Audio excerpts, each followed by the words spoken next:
कुंभ रास. मेषेतील सूर्य तुमच्या तृतीय भावात असल्यामुळे धाडस, संवाद, प्रवास आणि नवीन उपक्रमांना जोर मिळेल. राशीस्वामी शनी तुम्हाला संयम आणि नियोजन शिकवेल. मंगळाचा प्रभाव कृतीशील बनवेल, तर बुध शुक्र युतीमुळे बोलण्यात प्रभाव वाढेल आणि नवीन संपर्क निर्माण होतील.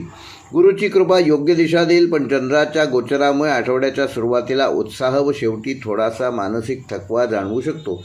एकंदरच हा आठवडा धाडस अधिक संवाद बरोबर यश असे संकेत देणारा आहे. नोकरीत तुमच्या आयडियाज आणि प्रेझेंटेशनमुळे तुम्ही लक्ष वेधून घ्याल. नवीन प्रोजेक्ट किंवा जबाबदारी मिळू शकते. व्यावसायिकांसाठी आठवडा मार्केटिंग किंवा नेटवर्किंगसाठी उत्तम लाभ देणार आहे. लहान प्रवासातून फायदा होईल व विद्यार्थ्यांसाठी आठवडा अभ्यासात सक्रिय राहण्याचा आहे.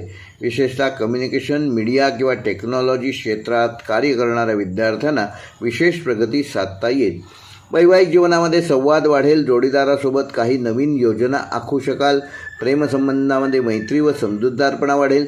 काहींना नातं अधिक मजबूत करण्याची संधी मिळेल.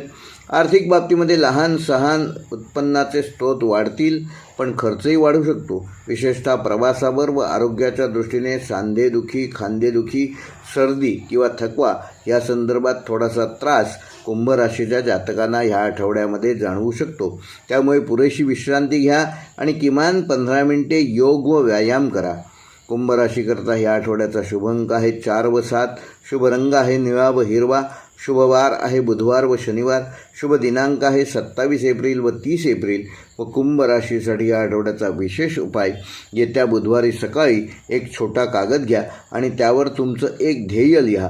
तो कागद एका हिरव्या दोऱ्याने बांधा आणि तो दोरा तुमच्या हातात मनगटावर हलक्या गाठीने बांधा.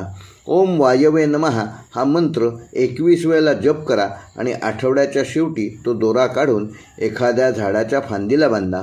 हा उपाय तुमच्या धैर्यपूर्तीसाठी तुम्हाला ऊर्जा प्राप्त करून देईल, आत्मविश्वास वाढेल आणि अडथळे दूर करण्यासाठी अत्यंत प्रभावी ठरेल.